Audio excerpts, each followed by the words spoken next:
That's what I've found moving to sort of Queensland. Because where were you before? I was in Canberra before, and hey, Canberra's awesome, man, and there's some really cool people down there. I've seen some good things about it. And it's a nice little place, but personally, just for me and the family, I just feel like Queensland is way more up our alley, outdoorsy, by the water, that type of vibe. How long have you been in Queensland for? It's been just over a year now. Oh, okay. So it's gone, it's gone quickly. Oh, quite, yeah. And how long have you been in Australia? Because obviously 4 years. Okay. Right. Yeah, so I did Canberra for 3, then relocated to Queensland for a... So you went straight to Canberra from SA? No, so funny enough, actually, from SA I went to Singapore. So I was in Singapore for 2 years. Okay. Which was really, really cool. Yeah. And then from Singapore went to Canberra. So that was the big change, really. Yeah. Sort of the hot, humid weather of Singapore, then moving to Canberra, the icy cold in the middle of winter. Yeah. Thank you, mate. Yikes. Yeah, thanks, man. Thanks, bud. Beauty. Thanks, man. So yeah, that was a big change. Cheers. And then, moving here, but it's been great. Like, did you go to the Grand Prix when you were in Singapore? I didn't. So funny enough, because of COVID, so I was there 2020, just over COVID. And I had tickets to go to both the times. Yeah. As well as ISE. I was supposed to go to ISE. Really? Flights booked, everything, and then just cancelled. Didn't work. Because of COVID. So, yeah, just unfortunate that didn't work out. But hey, sucks that timing, eh? Yeah. What can you do, eh? What can you do? Yeah. Were you in? How long have you been in? Talk us through a little bit of your story. Where you've been. Obviously, you're from SA. Yeah. How you got into AV, all that. Yeah. So what's the rundown? Yeah. So I've been in AV for 12 years now, and it's been a pretty cool, exciting ride. Actually, the company that I started working for in South Africa, I actually interviewed for their office in Cape Town. Okay. Which is one of the major cities when I was based in Cape Town. Yeah. And before even working a day in the Cape Town office, my boss at the time said, "Hey, I'm moving to Johannesburg. I'm starting a new team. Do you want to come with me?" Oh, really? So off to Joburg. Off to Joburg. Got home, told my girlfriend at the time. I was like, "Do you want to move to Joburg?" She's like, "Let's do it." Really? Like, she was super on board. Okay. Are you both from Cape Town? Yeah, we're both originally. So a bit of a change? Yeah, so that was a big change, but absolutely loved it. Hey? Just loved the hustle. Yeah. Lots happening, fast-paced energy city. Yeah, cool. Really, really enjoyed Joburg. That was a great move. So what was that company doing? Was it an integrator? System integrator, Amiga Digital, So they're one of the big system integrators in South Africa. Okay, cool. They got presence pretty much throughout most South Africa. Yeah. So had a great time working with them. Cool. And it was quite interesting actually. So they were part of a company or a bigger group of companies called the GPA, which is the Global Presence Alliance. Okay. Which is essentially just a group of like-minded AV partners spread across the globe. Yeah. So through that, I managed to then work on projects and opportunities in Europe and Americas, and so it was a really, really fantastic opportunity just to get some global exposure. And then after 5 years, we felt like we needed a change. My fiance now, by that time, started going through stepped it up. Now my wife. Yeah. We felt like we wanted to change, to do something different. It's just the two of us. We didn't have any kids yet, so we're like, let me use this GPA. Let me reach out to a few guys that I connected with. Yeah. Reached out to actually the guys in the UK first. Okay. Didn't have something that really lined up. Yeah. So then I reached out to the guys in Singapore. Okay. And funnily enough, within a few months, they're like, we actually are looking for like a global account manager. This role could be nice for you. What do you think?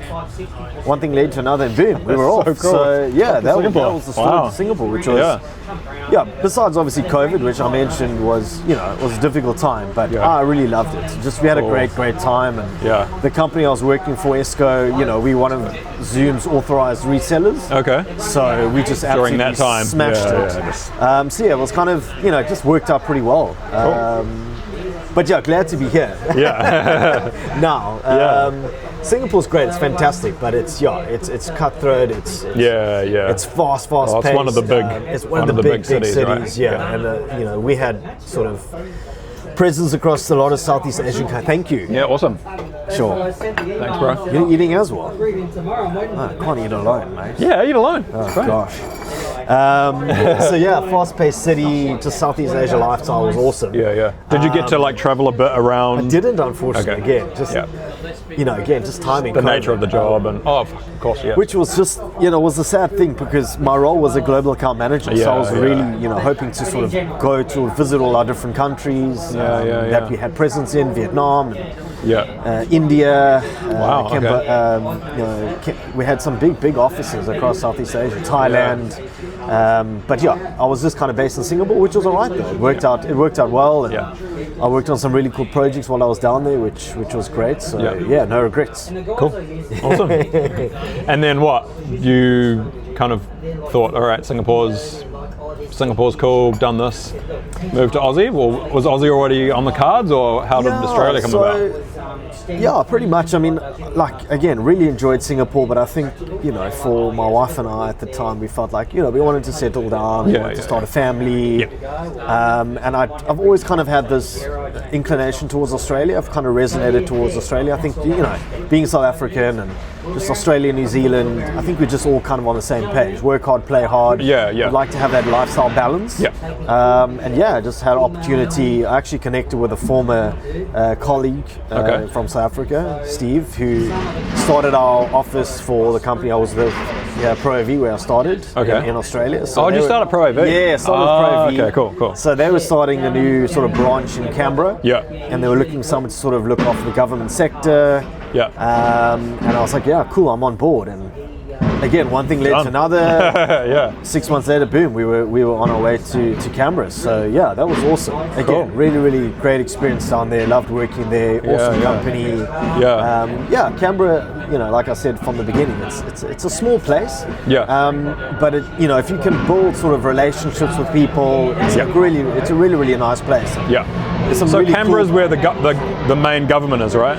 Sort of, a lot of Fed Gov, defence, some key corporates, education, healthcare, all the sort of major industries are operating down there. But I was really looking after Fed Gov, that was my main sort of sector. And just plenty of opportunities, different opportunities for me, stuff, working on projects and things that I'd never worked with before. So great exposure for me to work on different things. And like what a company to come in and start with, right? Absolutely, just they're a fantastic company, just so well established, great reputation, great people that work there. And I was super privileged to work for them for that time. And at the end of the day, it's led me to where I am today. So great. No regrets, and super grateful. What's it like working if your main kind of customers, is government? In this case, federal government. What's it like working with someone like that from an AV point of view? Because a lot of people would think government agencies are quite bureaucratic, slow going, red tape, etc., etc., etc. How did you find working with government agencies from an AV point of view, trying to get things in place and moving and updating technology, all that kind of thing? I think you've nailed it there with some of the questions and concerns that you raised, and everything that you just mentioned is everything you're faced with, and things that I'm not really or hadn't had experience with in the past. So coming from sort of corporate, it's a few decision makers, 1, 2, 3 rounds, and boom, let's get this project happening, and off to the next one. Boom, boom, boom. Where's Gov? Absolutely, as you said, very bureaucratic, lots of decision makers, lots of steps that have to be approved, security, governance. So things do move slowly. And then often you get to a stage where you've kind of done the POC, you've done the trial. Everyone's kind of happy to move ahead. There's a few decision makers that may be like, oh, let's just hang on, or let's wait till next financial year, or I think we've got a few other things we need to do first before we do the AV. So it can be frustrating at times. But at the end of the day, when you get a project over the line and you see the results, it's so rewarding. Because I think also just with government, there's a lot of government agencies are maybe using technology that's maybe 5 or 7, 10 years old. They sweat their asses quite long. So if you're in that cycle where you're at that company or you're with that agency during a refresh, it's very exciting. Of course. There's a lot of excitement around, like, geez, we're going to be now moving across to this. And obviously when Teams came around, it was, wow, we're moving from sort of Skype Biz. It's a big change. Over to Microsoft Teams. This is a big leap for us.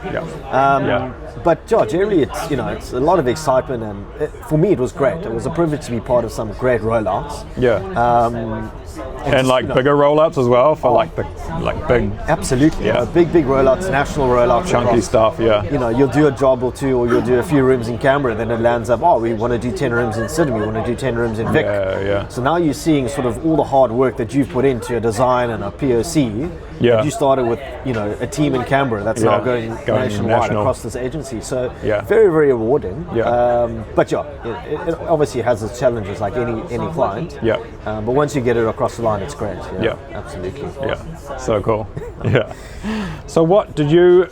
So just jumping back, I jump all over the place. Jumping back to SA, you first got into AV. Did you grow up with an interest in audiovisual? Did you play any instruments? How did you what made you decide, all right, cool, yeah, I'm going to go and work in audiovisual? Yeah, because there's the traditional road, which I think a lot of guys go down, and then there's people that kind of find it. Yeah, so I very much found it, to be honest with you. I've always kind of enjoyed audio and video and things like that, from concerts and performances and things like that. My brother was an audio engineer, so he is sort of a big interest in audio. He was a DJ. So there was kind of an inclination towards music more for me. Yeah. But I've always been in retail. I just love working with people. Okay, cool. I love relationships and banter and all those things that kind of go with sort of sales, I would say. So, from a young age, pretty much 15, 16, I've always been in sales. Yeah. Photographic. I worked for Apple for a few years. I worked for Vodafone. Okay. And it was kind of at a point where I felt like I needed to try something different. I've always wanted to get into corporate. Being in retail for about 10 or 12 years. Yeah. It's like I want to try, something different. Yeah. I had an opportunity to kind of get into this AV space, and my first interview was over video conference with my manager at the time in Cape Town, with our director in Johannesburg. And just kind of being in that environment, I had absolutely no idea. I was clueless. This is kind of like Skype, but I'm not understanding how we're talking to each other, using this technology, the microphones in the ceiling. It just felt weird. But it was exciting. I was like, wow, this is pretty cutting edge. It's cool when it works. This is pretty awesome what you guys are doing here. And this is 10, 15 years ago. So absolutely, I was sort of very wet behind the ears. But I worked for an amazing company that really took time to sort of train me and got me stuck in, and sort of this is how you do it, and kind of understand the technology and where you're going to. And I kind of got into it quite slowly, which I think a lot of people don't have the luxury of doing. They're kind of thrown into the deep end. So I was very privileged to kind of have the opportunity to kind of learn the ropes slowly. There's no rush. We want you to build the fundamentals. We believe in you. We see something in you. Amazing company that I got to start off with, which was Amiga Digital. And the rest is history, as they say. Wow, man. So it seems like you've always, because obviously I know who you work for now. Yes. It seems like you've always worked for larger or bigger corporates, whereas I have mostly always worked for smaller companies. I'm interested what your read is on working for large corporates. Where do you think they excel, and where you think they might be a bit niggly or hard to work for, or might be room to improve? It's always hard to improve a big company, the cogs are turning and you're just one tiny little cog. But I'm interested to hear your point of view on working for a big corporate, because I've got my own ideas, but I've only worked for maybe one larger company. Ironically, they were based in Australia. But what are your thoughts on working for bigger companies? I think it's a very good point that you raise, and the thing about large companies is absolutely established, and how they're established, it's processes and it's systems, and that is absolutely crucial. And I talk from experience of working for a few of the big guys, and what makes them so strong is their processes, and they're ruthless. I think you have to be when you're working for a big entity like that. On the flip side, I'd say that can also create a bit of not concern, it's the wrong word, it's a bit of frustration maybe, because you are just a cog in the wheel. So if you come up with a great idea and you want to bring it across the line, it takes time. It's not going to happen overnight. And you can't just call up the CEO and have a yarn with them. And I've worked for, and these companies that I've worked for in the past, I've had direct line of sight to the managing directors or senior directors, etc. It still takes time. It's not going to happen overnight. And I've learned that you've got to be patient. Because if you're coming in with this bold idea and you think it's the best thing since sliced bread, mate, you need to just sit down and understand that there's other things that are how important in the business as well. But it's encouraging to be able to have that sort of space where you can voice your opinion. We want people to come with ideas and things like that. But I've just felt that when I've wanted to change things or I've wanted to progress or move, it hasn't happened at the pace that I've kind of wanted to do, or it's yes, we'll get there, this is our plan for you, etc., etc. And for whatever reason it hasn't worked out. And I think where I am right now, I feel 100% I'm in the space where I can make things happen. And things can happen pretty quickly. I myself personally might not have the authority to make that happen, but I've got a direct line of sight to someone that can make that happen pretty quickly, and we can be pretty agile. And I think that's why I'm enjoying where I am right now. Do you feel like one of the reasons why you have that authority to use whatever, I don't the word escapes me, but is because now you've got that experience behind you, so the higher ups or whatever can see, all right, Darren's got this, he's done XYZ in XYZ country, we can trust what he says, like that carries weight. I hope so. And I think it does. I think it does. I think I'm also at the stage now where, I've been in this industry, I've been doing sales roles, be it business development, account management, senior business development, global account management, solution, all the titles, management consultant, whatever you want to call it. It's sales and it's dealing with people. So I think I've been doing it for long enough, and I've worked on enough projects to have learned a lot. Absolutely, I'm learning every day. For me to put a quote out tomorrow, I've still got to think long and hard about it before, it's just, it's a Teams room, I can do that in my sleep. You still need to give it some thought. AV is very, very tricky and it's niche. So to get back to your point, absolutely, I think I carry some sort of authority in terms of I kind of know what I'm doing, I know what I want to do, I think I know what customers want. I'm good at sort of understanding from customers what they're trying to achieve, and I think for me the big thing is asking why. I think a lot of account managers or people in sales just kind of meet with the customer, hear the brief, go back, get the engineers to design it and deliver it. My big thing is why? Why do you want to do that? Why? What is the purpose? How is this going to help your organization, your business? And that might come across as being a bit confrontational, but I in no means or any way, shape or form want that to be confrontational. I just want to help you. You're trying to help the best you can help. I want you to be successful at the end of the day. I want you to look like a champion. If you look good, I look good, everyone looks good, happy days. We're going to then build a relationship and we're going to form future deals together. It's common sense, right? Of course, I think for me that's a big thing. It's just asking the tough questions. Just don't be afraid to say why. What do you want to achieve by this? Do you think people that I totally agree with you, and one of the things that I'm interested in, especially when it comes to integrators, is how you differentiate yourself to other integrators. Do you think part of why I don't think a lot of people ask those questions, do you think people are afraid of confrontation, so therefore they don't want to get into those discussions? Why do you think some people don't do that? Don't ask those questions.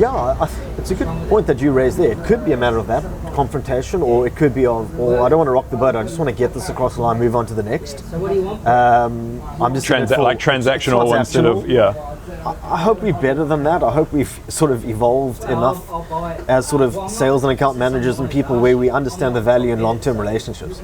That 80-20 rule, where you're gonna do business regularly with the same customers if you do a good job and you look after them and you care about them. And you show that you care about them. There's nothing hard. There's nothing harder than finding a net new client, because that takes time, that takes trust. And I've noticed that, and I don't think it's unique to Australia or New Zealand or Singapore or South Africa. People trust people and people buy from people. So, if you can prove your worth and you show customers, and listen, if things go pear-shaped, I'm here to support you. I'm not going to just be a fly-by-night. I think that's important. I think that adds a lot of weight and value. It's interesting. I think, for example, take like Teams rooms, which have become very commoditized. Absolutely, Just because something's commoditized doesn't mean it has to be a transactional agreement, a transactional sale. You can still be a solutions-based sale. And what you're saying before about asking questions, why do you want that? Why, like I was talking to an integrator the other day, and he was talking about mics on the table versus the mic in the ceiling, and what's the differences, and it was a strange ceiling. We were talking about all the things that were going to change and the differences, And I think there's a danger in commodity products becoming transactional sales. And it's interesting to me thinking of ways how to cut that. So that exactly what you're saying. It's a relationship based. And sure, there's going to be cut and paste a certain extent because a team's room is a team's room. But if you don't ask the questions, you won't get all the answers, and there's a chance that you're going to end up with a surprise at the end. And I think the difficult thing is, each room is different. If you're an audio guy, acoustics is the most important thing. If you don't have great acoustics, you're going to have a terrible experience.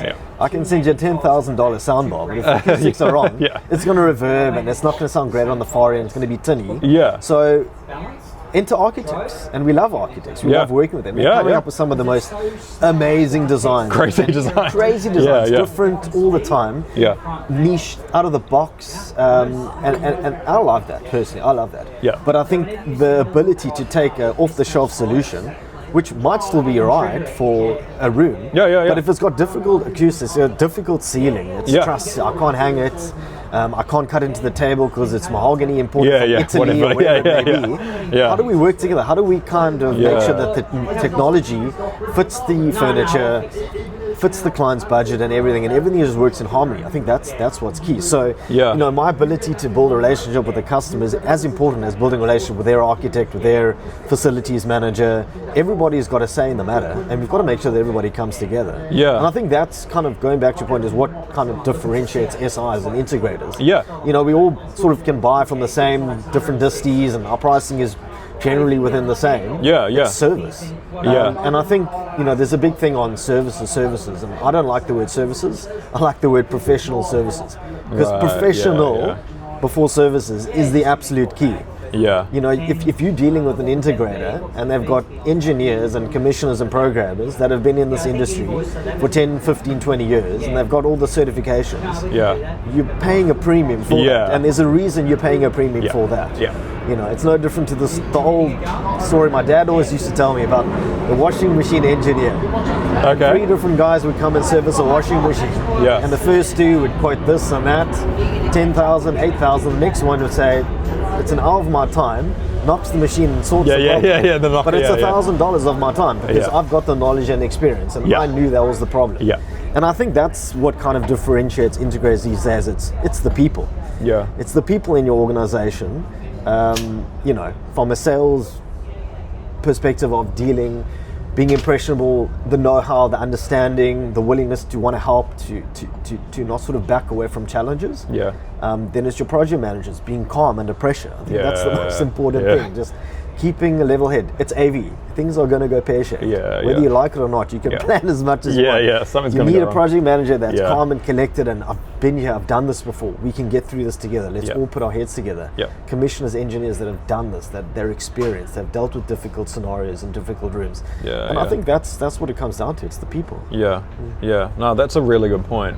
Do you think how do you feel about letting sales go when you don't think it's the right fit, or you can see that this customer is transactional, they don't value my professional services, all the skills and the things that I've developed over time? Do you think there are customers that you have to let go? Absolutely. And I think it just comes down to an honest decision. Customer expectations versus budget versus experience. We all going to have our say in the matter. And there's nothing wrong with a customer saying, look, I want to do this. I want to spend this. And I'm not willing to go out of that. Can you deliver this for me and deliver this outcome? And if you have run the numbers and you've done the scenario and it's not going to work, it's not a good fit, and it's going to potentially put your company's reputation and ultimately the customer, because you're not going to deliver according to their expectations, I think it's okay to say, you know what, I wish you the best of luck, but I don't think I'm the right fit for you. I don't think my company and who I represent and the solution I want to put forward is going to do justice. So I wish you the best of luck, but I'm not going to quote on this one. I think customers would appreciate that honesty. And I've done it a few times in the past. These are customers that I can potentially, well, at the time I could say they became customers. So sometimes walking away at the first time is, it's a good thing. It's something you need to do. And no one likes you sort of, I'm not the type of person, and I hate being the person saying, told you so, I'll never do it. No. That's just, don't do that. Don't be that person. Yeah. if it goes pear-shaped, say, hey, Jamie, I'm sorry it went pear-shaped. I'm here to help. What can I do? Yeah. Let's just go back to the drawing board and let's get this up and running for you. Yeah. And I think customers would really appreciate that honesty. Yeah. And not sort of throw it in your face. Yeah. But ultimately, all we want to do is we want to help people, right? Yeah. Yeah. Doesn't matter if I'm myself, I'm an integrator, I'm a supplier, I'm a manufacturer. Yeah. We all just want to help produce good outcomes. Yeah, so people can have better meetings and better experiences. Yeah. Yeah. Simple as that. That's simple. Yeah. If you kind of it bring can it be down, simple. Yeah. obviously there's a lot of complexity involved, yeah. but that's ultimately all we think we're all trying to achieve. We just want to help people have better meetings, better experiences. Yeah. And yeah, I think it's an interesting time we're living in. Gen Zs, Gen Alpha, Gen Betas, they're coming to the workspace, and we're working with all different generations. Yeah. And bells and whistles and nice shiny toys are nice to have. And also, I think if you want to attract the best talent, if you're a Google or a Facebook or an Amazon and you're a big tech company, you've got to have systems that are working well and sharp and empower people to use the technology. Yeah. And I think it does go across all generations, but we've got to take into account that, if I expect my late father to walk into a room tomorrow and use a video conferencing system, it ain't going to happen. No. It's got to be simple, easy. Yeah. And I think that's what these systems are doing these days. So, that's where I think Microsoft and Zoom and Google and Cisco have done such a great job to just simple and making it simple for the average person to come in, click a couple of buttons and just have a good meeting with someone. Yeah. And then, great, I'm off to the next. Yeah. And I mean, that is so important, right? To make it user-friendly. If it doesn't work the first time, it just sets such a bad precedent. Yeah. If I, think of, someone walking into a room tomorrow that's never used a video conferencing system before, and doesn't have a good experience, it's so off-putting. It creates such doubt, and it just resonates and it ricochets to everyone in the company, and you don't want that. No. You can't afford that. No. Let's be honest. Yeah. How do you, as an integrator, and I've mostly been on the distribution side. Yeah. So how do you, as an integrator, pick what you want to put forward to a customer? Because from a distribution standpoint, it's easy to get caught up in specific brands that you're trying to sell. Yep. But from an integrator point of view, the world's your oyster, right? And everyone's got their specific sell points, and they're this, and our drivers and our woofers and our technology is so much better than the next guy. And realistically, you got tier 1, tier 2, tier 3. Yeah. And then you got made in China. How do you make your decisions on what you put forward to a client? Because obviously, if it works, happy days. If it's not great and it doesn't meet their expectations, then that's on you. So how do you make sure that what you're putting forward is the best for that customer? Because it's not always the best. Yeah. Every customer doesn't need tier 1. Sure. So how does that process work for you personally? I think it's a great question, and I think you said it there about the world being your oyster, and I think that's why I love being on the service integration side. Is I have a plethora of solutions between what my personal opinion are about products versus my design team versus the engineers. There's a whole collective body involved that can come together and put the best solution forward. And ultimately, there's a few factors. Client budget is very, very important, right? You don't want to sell a tier 1 solution if it doesn't need it. And also, there's no point in driving a Ferrari in a 60 zone. What's the point? Yeah. A Toyota Hyundai will do the job. Well, you could. Challenge accepted. But so look, I think definitely budget comes into point. We need to have an understanding. What do we want to do? Or what do we want to spend? What's the budget? That allows us to kind of play around, tier 1, tier 2, tier 3, like you mentioned. Yeah. I think, and it's interesting for me because, working with different engineers over the years, everyone does have their preference. Everyone has their go-to, their safety space. And also there are great solutions out there. There's so many great solutions, great manufacturers, great support. Yeah.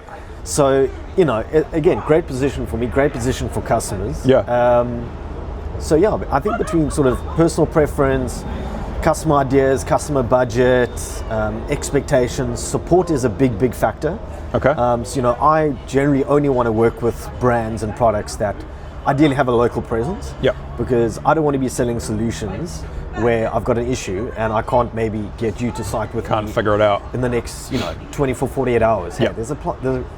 I've spec'd your product, you've helped me with the design, here's the client, there's an issue. Yeah. Would you come to site? Let's Yeah. just go have a look. Let's Yeah. just go and face it together as a It seems customer. like a reasonable request, Yeah, yeah. right? So that for me is a big thing. Yeah. Support, back end support for engineering programmers, and I think that's also very important as well. Yeah. I think there's quite a few different sort of flavors involved that ultimately come to that decision making progress. But ultimately, I think, like you said, it's just what's the right solution for this space. Yeah. I don't want to oversell. No. Underselling and maybe not the top tier solution. Okay, but if it's going to hurt you in 6 months' time or a year's time, was it worth it? Did it make sense to go for that brand? And these sort of things. Often projects I'm quoting on, breweries and things like that, and I see a lot of it is like sort of outdoor weatherproof speakers. It's such a contentious sort of space. Look, there's so many different ways you can do. We can really do bells and whistles, Rolls-Royce, Australian manufactured, Australian assembled. This is the absolute creme de la creme. Or we can go for that sort of very, very basic. It's industrial. It does a good job, but I don't know if it's okay to handle those sort of very, very hot, humid summers and those very cold winters. And rain and wind, and it doesn't have the best IP rating. Maybe it might do the job for 6 months or a year, but you really want to be spending that money in a year, or do you want to go for this and it's going to be good for 5 years? I think that's really what it comes down to. Do you find it difficult asking people about money? Because that seems to be one of the most important, and by the way, feel free to eat. Thank you. It's staring at it's staring at you, mate. Jumping at eat. Are you sure you don't want to hop? No, go for it, man. Yes. I don't know why, but I find that I'm getting better now because I've been in the industry for it's good. It's good. Yeah. Good. Shout out to Miller. I think when you're working on something for such a long time, like I'm 35, I've been alive for a while, and I don't mind confrontation. But I think... Is that just because you're a Kiwi, or...? I don't know. I think a lot of Kiwis don't like confrontation. Oh, okay. I think a lot of Kiwis avoid it. Unless it's on the rugby field. But I'm not into rugby, so that's probably why I don't mind it. I have historically found it difficult to talk to people about price. But that seems like a pretty important question. One of the most important questions to ask, probably in the first meeting, when you're meeting with the customer. How do you navigate that in a way that isn't prickly? I think, again, you're nailing it on the head. The longer you leave off the conversation about budget, the more difficult it becomes. So if you have a client send you an email or call, hey, I want to do the solution. I've got I've got ideas in my mind. Come to site, have a site visit, take some photos, work on the design, send me a quote, blah blah blah. Great, fantastic. Do all that. It's a week later. Any feedback? Oh yeah, it's looking good, and I'm waiting for a few more people's opinions and this and that. The longer that goes on, without knowing what was the budget from the start, I've often found it's. Again, unless it's a client that you've done work with in the past, different story. But I would say net new client, you got to ask in the first meeting. What's the budget? What do you want to spend on this? How much do you think this costs? There's different ways you can phrase it and ask it. If you don't want to be too confrontational about it. Because often there is a misconception. I think that's totally fair. 100%. Thinking, I just want to put a TV on the wall with a camera and a controller on the table with some ceiling speakers. That should be $5 grand. How much? What could it cost? Is that 10 grand? No, the services could be $5 grand. I don't know. I don't know how. What are we controlling blinds or controlling lights? What else are we doing? Are we pulling cables? Do you have infrastructure? Do we need to install the infrastructure? There's a whole host of questions that you'll find from that first meeting. So I think absolutely ask the budget. And if the budget is, I want to do this 10 packs room and I've got 10 grand. Again, I think what we said earlier. I wish you the best of luck, but I don't think I've got a solution that's going to fit the budget, that's going to do it justice. I wish you the best of luck, but I don't think this is right for me. And I see no issues with that. And I think the older I've gotten as well, I'm 40 now, gosh, and just the more experience that I've been in doing this, you get to a stage where you're comfortable to ask that question. And I think a lot of clients would appreciate the honesty. Cool, let's not waste anybody's time here. I'm not all about the sell. I'm not all about the money. No. I want to deliver a good solution. Yeah. I want this to be a success. Yeah. But if you don't have the budget or you can't secure the budget, Yeah. then I don't think it's going to work. Do you want me to help secure the budget? Do you want me to help? Yeah, do you want me to yeah, help yeah. you with sort of a report or Yeah. a go-to-market strategy or Yeah. a business proposal or a business case? I'm happy to do that. I can give you all that information. I can put a couple of options together. Yeah. I might charge for that. I'll think about it. Yeah. But again, Yeah. I'm happy to help push it to get a budget, and then we know where we stand and what we're working with, type thing. Yeah. Because again, I don't like wasting my time, engineering time. No. Time is money. Yeah. Whether you like, it's just the name of the game, right? So Yeah. let's not get a whole bunch of resources involved if we're Yeah. just sort of shooting in the wind. Yeah. Yeah. No one likes their time wasted. Yeah. All right, I'm going to change tack. We don't have much time left, but I want to know your biggest balls up Oh yeah. so far Oh, yeah. in your last 12 years. Personally, And or what like you a project? A project. Oh yes. Not personally. I mean, you can tell us personally if you want. Yeah, Is this a safe space? Your biggest. This is a safe space on the internet for all to hear and watch. What's your biggest blunder in the AV industry? So it's one of those where typical AV project. I think we've catered everything. I think we've crossed all the T's and we've dotted all the I's. We've been super thorough on this. The drawings look good.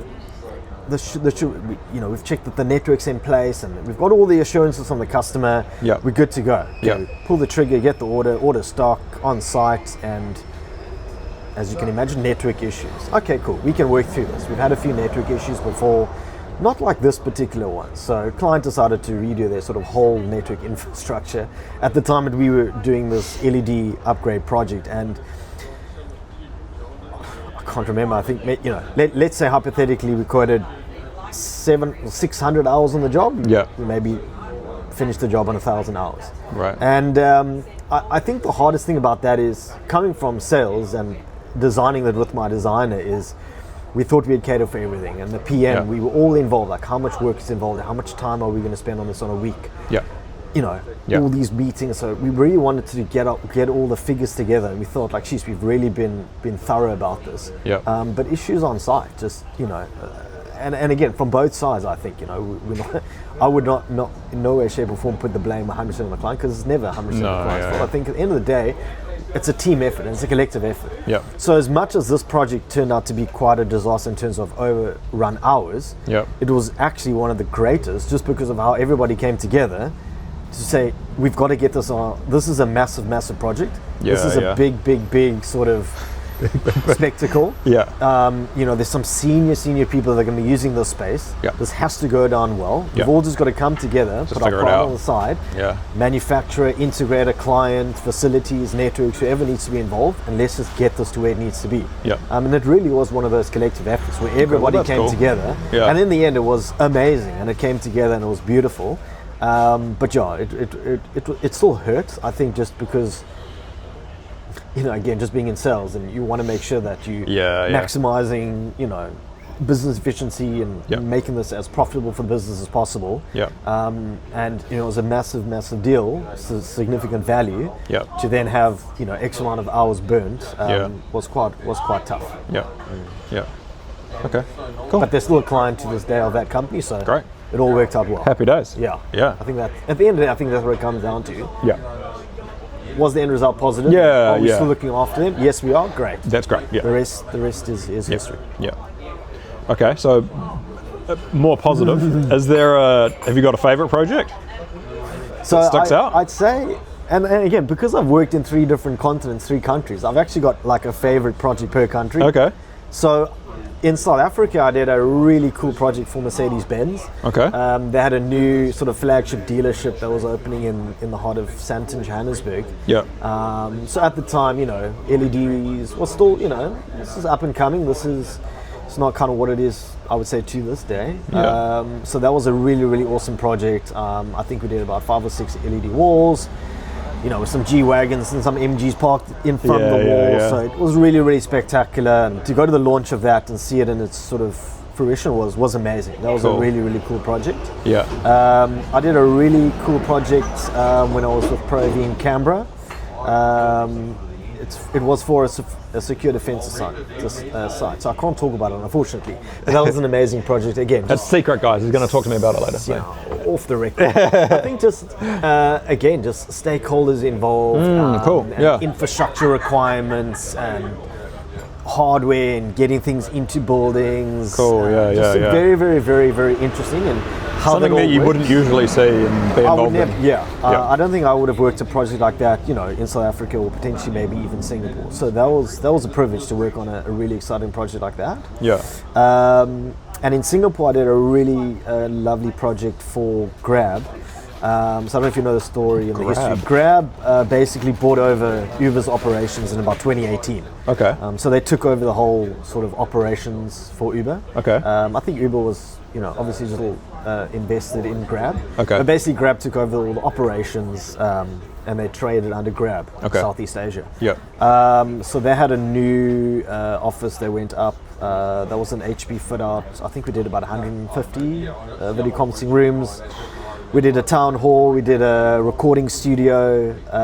So in my 2-year period in Singapore, I think I worked on that for about 16, 18 months of my 2 years. So that was amazing. And again, I think just the trust that my manager or general manager at the time placed in me, coming to Singapore from Amiga in South Africa, but believing in me, like I believe in you, I think you can do this, I want you to do this, I'm with you, we'll do this together type thing. From pricing and rolling it out and working with all the different disties and manufacturers to getting it over the line. That was an amazing project. So cool. Yeah, I'd say that's probably the proudest one I've worked on. Awesome. If I had to pick one of the three, I'd say That's pretty cool. And I think also just dealing in a foreign country, walking new, on the it's site, it was exciting. just a concrete building. So I really saw it from its sort of start to end phase. I got to see it just before I left for Canberra. So cool. Yeah, that was an awesome experience. Yeah, the cool. Finished product. Yeah, nice. Yeah, it's seeing a project from start to finish is cool, and again, especially the big long ones. Again, I think that's the nice thing of being sort of in the system integrator space is a lot of the time you can be involved right in the sort of early planning phase, right through until handover, sign off, cutting the red ribbon on that building. So that's nice, and that's a privilege to kind of be a part of that whole experience. No, cool, man. Okay, 2 more, because I know we're running way over, but have a bite first. So as someone who's been in AV now for 12 years, why would you be entering into AV in 2026 for someone who's just about to start? Don't do it, mate. Like, have you seen these grey hairs? I never used to be grey like this. That's why you're shaving the sides of your head. That's why I'm trying to keep it as short as possible. No, jokes aside, I just think the ability, and again, it depends on your role and what you're doing, but whatever you're doing, you're working with people. Whether you're in engineering, whether you're in pre-sales, whether you're in management, whether you're in sales, whether you're in logistics, you're working with people. And they're just such amazing people in this industry. And I've been fortunate to work with some of the most amazing, talented people, not just here in Australia, but I think, Singapore, South Africa, just really, really, really talented, good people that want to produce good results for clients, that want to help clients look good, themselves look good, their companies look good. I think that's just why it's such a special industry. And that's why I don't think it's uncommon to hear about people working in the aviation for 20, 30 years. Because I think once you get into it, it becomes a part of your life, essentially. Like it's just another part of who I am. Like is weird, though. It's hard to kind of imagine myself, and not to say that I wouldn't be out the industry one day, but right now, like I just love being in this industry. And again, there's so many opportunities. I think whether you're on the integrator side, on the vendor side, manufacturer side, there's so many paths that can open for you. And just meeting people, meeting clients, just hearing people's challenges that they're dealing with on a daily basis, and then helping sort of bring a project or a concept from a client to fruition, just the happiness that can bring. Hello, airplanes flying over our head. I think it's very rewarding. Cool. You know, it's super rewarding when you see that project come together. And I think that's just what keeps us going. That's what helps us get up in the morning and take on another day. And it's you know what it's like. Challenges. No project's the same. There's always going to be issues, but at the end of the day, let's all come together and just make this a reality and make this successful. Yeah, cool. Nice. All right, last one. Yes. Everyone's going to get the same question. Okay. I've sent it to you before, so hopefully you've had a chance to think about it. What is the one song that you play when you have finished the system and you're going to run it up? You want to listen to it? So I'm going to talk from a sales perspective, because I know from engineering, like, I can't remember some of them now, but like commissioners, engineers, they've always got that one song. And it's a very like nerdy, geeky song. I can't think of what it is right now. But personally for me, I'd say it has to be, and again, if it's like an acoustic system, PA system with like line arrays and subs, maybe something from like Dire Straits. But if I'm being really true to myself and I just want to hear the system your song. Me, Rage Against the Machine.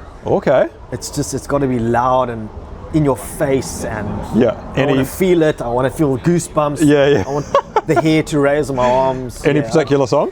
Ooh, Killing in the Name of, I'd say.